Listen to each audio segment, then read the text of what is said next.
दोस्तों, मैं हूं नूतन मेहता और आप सभी का बहुत बहुत स्वागत है आपके अपने यूट्यूब चैनल मेरी यूट्यूब में। आज की इस वीडियो में पढ़ने वाले हैं क्लासिफिकेशन ऑफ कैंसर जो है उसका क्या फीचर्स रहेगा, मोटा मोटी उसका क्या क्या चीज़ देखने को मिलेगा उसके बारे में जानेंगे। ग्रॉस फीचर्स के बारे में जानेंगे, difference between benign and malignant tumour का जो फीचर्स रहेंगे, जैसे कि इसके ठीक होने के कितना चांसेज रहते हैं, ये मतलब किस तरह के एरिया में रहते हैं, फिक्स्ड एरिया में रहते हैं या फिर ये फैलते ज़्यादा हैं, इसका इन्वेजन कैसे होता है, इन सब चीज़ों के बारे में जानेंगे। तो चलिए वीडियो कंटिन्यू करते हैं। तो है difference between benign and malignant tumour features. क्या है इन दोनों के बीच में डिफरेंस क्या है बेनाइन ट्यूमर और मेलिग्नेंट ट्यूमर में, और उसका ग्रॉस फीचर जो होता है, मोटा मोटी फीचर क्या क्या ऐसा बड़ा बड़ा डिफरेंस देखने को मिलेगा उसके बारे में जानेंगे। सबसे फर्स्ट जो है कैप्सूल। कैप्सूल्स का मतलब होता है कि कोई किसी के ऊपर एक कवर हो, जैसे कैप्सूल टेबलेट होता है उसमें मेडिसिन रहता है, उसके ऊपर एक फिक्स्ड कवर रहता है, उसी तरह से मतलब एक तरह से ये एक एरिया में घिरा रहता है, फिक्स्ड रहता है। तो कैप्सूल जो ये कवरिंग, तो बेनाइन ट्यूमर जो रहता है ये कैप्सुलेटेड रहता है। ये क्या रहता है? कैप्सुलेटेड रहता है, एक फिक्स्ड एरिया में रहता है, ये एक फिक्स्ड एरिया में रहता है, ये फैलता नहीं है। जैसे कि इसको इस तरह से समझ सकते हैं, जैसे ये लीवर है, ये लीवर है, अगर यहाँ पे ट्यूमर है, अगर यहाँ पर ये ट्यूमर है तो ये ट्यूमर बढ़ते जाएगा बढ़ते जाएगा बढ़ते जाएगा, बहुत करेगा तो इसको क्या करेगा कि इसको लीवर को सप्रेस करेगा, सप्रेस करके इस तरह से रहेगा। बट ये अपने कैप्सुलेटेड एरिया जो है, इसका जो अपना फिक्स्ड एरिया है, इससे ये बाहर नहीं निकलेगा। इससे क्या होगा? इसका इन्वेजन नहीं होगा, इससे बाहर नहीं निकलेगा। और बेनाइन ट्यूमर जो है, मेलिग्नेंट ट्यूमर जो है, ये नॉन कैप्सुलेटेड रहता है, ये इसमें भी फैलना स्टार्ट हो जाएगा। इसका कोई फैलने का तरीका नहीं है, मतलब ये अपने फायदे के लिए मतलब किसी और को भी नुकसान पहुंचा सकता है। ये आवारा होता है, मेलिग्नेंट ट्यूमर जो होता है ये आवारा होता है, छुट्टा सांड की तरह होता है, पूरे बॉडी के हर एक ऑर्गन को ये डिस्टर्ब कर देता है, हर एक ऑर्गन में ये फैल जाता है मेलिग्नेंट ट्यूमर। जैसे अगर ये मेलिग्नेंट ट्यूमर, अगर इस तरह से ये मेलिग्नेंट ट्यूमर है तो ये फिक्स्ड एरिया से क्या होगा कि इसका फाइबर जो है लीवर में भी घुसना स्टार्ट कर देगा, इसका फाइबर लीवर में भी घुसना स्टार्ट करेगा, जिससे क्या करेगा कि लीवर को भी ये कैंसर में कन्वर्ट करना स्टार्ट कर देगा। इसलिए मेलिग्नेंट ट्यूमर जो होता है नॉन कैप्सुलेटेड रहता है, ये बहुत बदमाश होता है, ये बहुत ज़्यादा शरारती होता है, जो कि बॉडी के हर एक ऑर्गन को नुकसान पहुंचाता है मेलिग्नेंट ट्यूमर। इसलिए अगर किसी को पता चल जाता है कि कैंसर है तो ऐसा लगता है कि एक दो साल का ही मेहमान है। यही कैंसर का मतलब होता है मेलिग्नेंट ट्यूमर, जो कि ये ठीक नहीं होता, ये क्योर नहीं होता है। उसके बाद है रेट ऑफ ग्रोथ। ग्रोथ कैसा है देखते हैं, बेनाइन ट्यूमर का कैसा ग्रोथ होता है। तो रेट ऑफ ग्रोथ जो है इसका बेनाइन ट्यूमर जो रहेगा उसका ग्रोथ स्लो होता है, रेट ऑफ इसका ग्रोथ क्या रहता है? स्लो होता है। और इसका क्या होता है? मेलिग्नेंट ट्यूमर का ग्रोथ क्या होता है कि बहुत स्पीड में होता है। एक तो ये पूरे बॉडी को कैंसर सेल में कन्वर्ट कर रहा है, दूसरे में बहुत हाई स्पीड से कर रहा है, हर एक ऑर्गन को बहुत जल्द ही इफेक्ट कर रहा है। उसके बाद जो है इन्वेजन। इन्वेजन का मतलब होता है कि फैल रहा है, ये किस तरह से फैल रहा है। इन्वेजन में जैसे कि ये डू नॉट प्रेजेंट, इसमें क्या रहता है कि ये प्रेजेंट नहीं रहता। जैसे कि अभी मैंने आपको बताई हूँ कि इसमें क्या रहता है कि ये कैप्सुलेटेड एरिया के कारण क्या होता है कि इन्वेजन इसका इसमें लीवर में नहीं होगा, बट इसमें क्या होगा कि इन्वेजन प्रेजेंट रहता है, इन्वेजन प्रेजेंट रहता है। मेलिग्नेंट ट्यूमर का इन्वेजन प्रेजेंट रहता है, जो कि इस तरह से ये इसमें फैलना स्टार्ट हो जाएगा। इन्वेजन प्रेजेंट मतलब क्या होता है? इसके फाइबर्स लीवर में एंट्री मारना स्टार्ट कर देगा, जिसके कारण ये लीवर को भी इन्फेक्टेड बना देगा और उसको भी कैंसर सेल में कन्वर्ट करना स्टार्ट कर देगा। उसके बाद है सेकेंडरी चेंजेस जो होते हैं। सेकेंडरी चेंजेस जो होते हैं वो उसमें है हेमरेज, नेक्रोसिस, सेल डेथ जो होता है। बेनाइन ट्यूमर अगर रहेगा तो हेमरेज का कंडीशन भी क्या होगा? नहीं होगा, ब्लीडिंग का भी कंडीशन नहीं होगा। और नेक्रोसिस का मतलब होता है सेल डेथ, सेल डेथ जो कि बेनाइन ट्यूमर में ये एब्सेंट होता है। क्या होगा कि सेकेंडरी चेंजेस में क्या होगा कि बेनाइन ट्यूमर में सेल डेथ भी नहीं होगा और हेमरेज यानी ब्लीडिंग का कंडीशन भी नहीं होगा। मेलिग्नेंट ट्यूमर में क्या होता है कि ये दोनों प्रेजेंट रहता है। सेल डेथ जो अच्छे सेल होंगे, हेल्दी सेल होंगे, उसको भी मारना स्टार्ट कर देगा और ब्लीडिंग भी प्रेजेंट रहता है, ब्लीडिंग भी इसमें होते रहता है मेलिग्नेंट ट्यूमर में।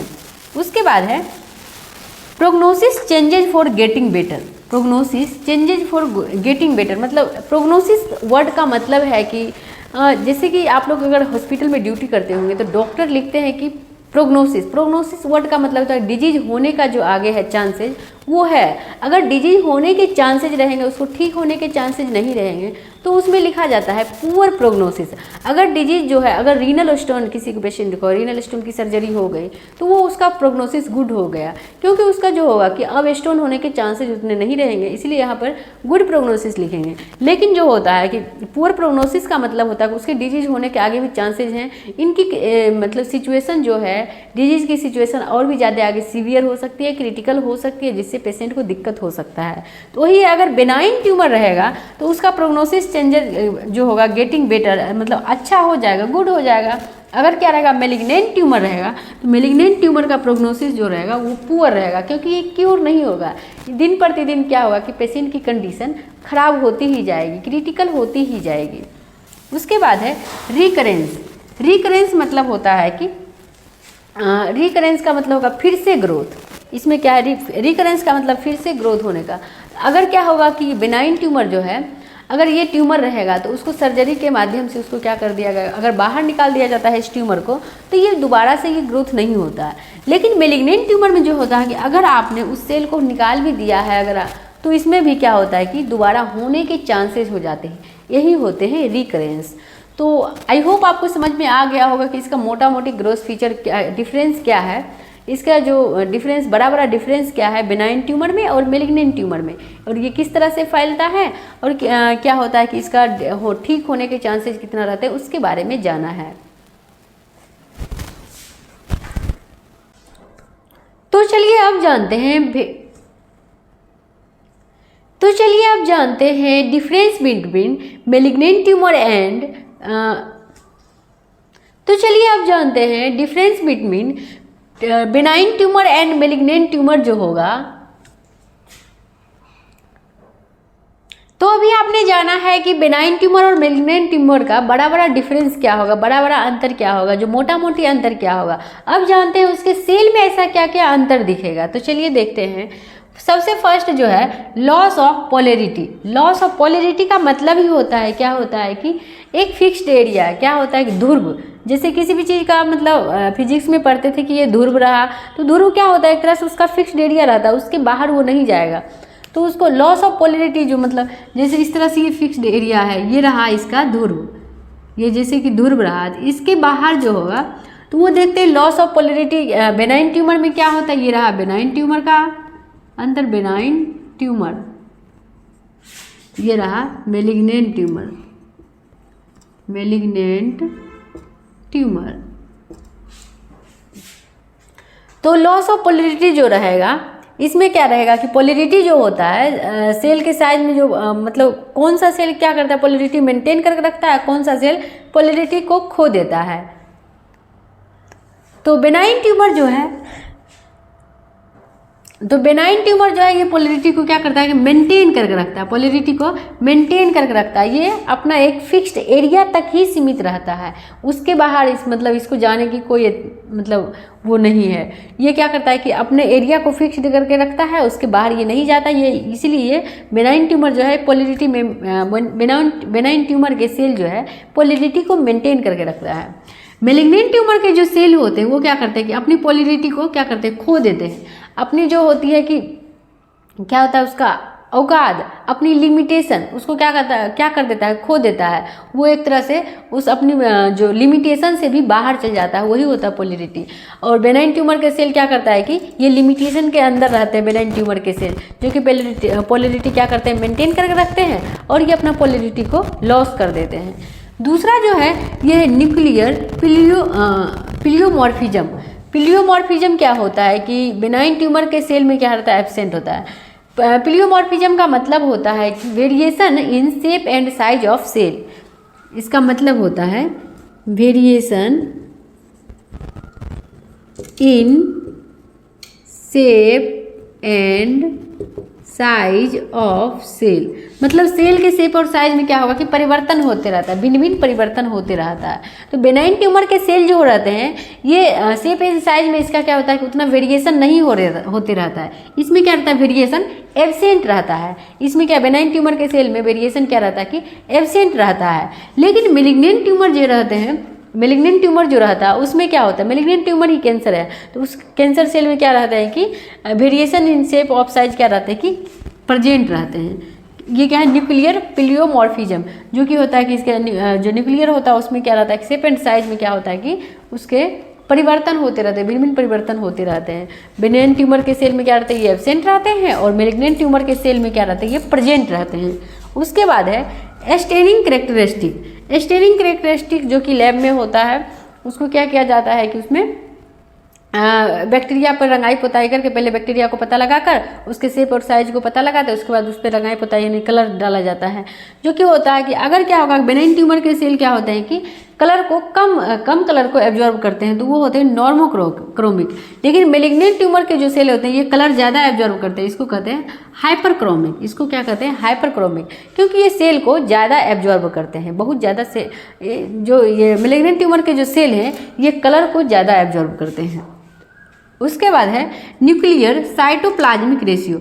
न्यूक्लियर साइटोप्लाज्मिक रेशियो इसको किस तरह से समझेंगे, जैसे कि ये सेल रहा, सेल के अंदर में क्या रहता है कि न्यूक्लियस रहता है, इसके बाहर क्या रहता है, कोशिका द्रव्य जिसको साइटोप्लाज्म कहते हैं। उसके बाद ये क्या रहता है कि माइटोकॉन्ड्रिया रहता है, गोल्जी एपरेटर्स रहता है, लाइसोसोम रहता है। उसके बाद क्या रहता है कि इंडोप्लाज्मिक रेटिकुलम रहता है, endoplasmic reticulum smooth, endoplasmic reticulum. उसके बाद क्या रहता है, सेंट्रोमियर रहता है, इस तरह से गोल्जी एपरेटस रहता है। ये सब क्या रहता है कि सेल रहते हैं, और उसके अंदर क्या रहते हैं, ये न्यूक्लियस हुए, ये न्यूक्लियस हुए। बाकी ये सेल के अंदर क्या रहता है, ऑर्गेनेल्स रहते हैं। जैसे कि माइटोकॉन्ड्रिया अगर सेल के अंदर दिए हुआ ऑर्गेनेल्स, ऑर्गेनेल्स का मतलब होता है कि सेल के अंदर जो स्ट्रक्चर है, माइटोकॉन्ड्रिया के स्ट्रक्चर हुए, उसके बाद गोल्जी एपरेटस हुए, इंडोप्लाज्मिक रेटिकुलम हुए, लाइसोसोम हुए, राइबोसोम हुए, तो इसको कहते हैं ऑर्गेनेल्स। ऑर्गन नहीं, ऑर्गेनेल्स होता है। ये क्या होता है, सेल से भी छोटे चीज़ होते हैं, उसको कहते हैं ऑर्गेनेल्स। और उसके बीच में रहता है सेल के अंदर न्यूक्लियस। तो इसका जो होता है कि न्यूक्लियर साइटोप्लाज्मिक रेशियो जो रहता है बेनाइन ट्यूमर के सेल में क्या रहते हैं कि बेनाइन ट्यूमर के सेल में अगर क्या रहेगा कि न्यूक्लियस अगर क्या रहेगा कि सेल के अंदर क्या 80% जो रहता है कि ये ऑर्गेनेल्स और साइटोप्लाज्म मिलके उस जगह को क्या कराता है कि घेरे रहता है, उतना जगह में रहता है नॉर्मल में, लेकिन 20% में न्यूक्लियस रहता है। अगर 20% में न्यूक्लियस और 80% में सारे ऑर्गेनेल्स और ज़्यादा जो और सभी जो स्ट्रक्चर है वो प्रेजेंट हैं, तो ये होते हैं नॉर्मल सेल।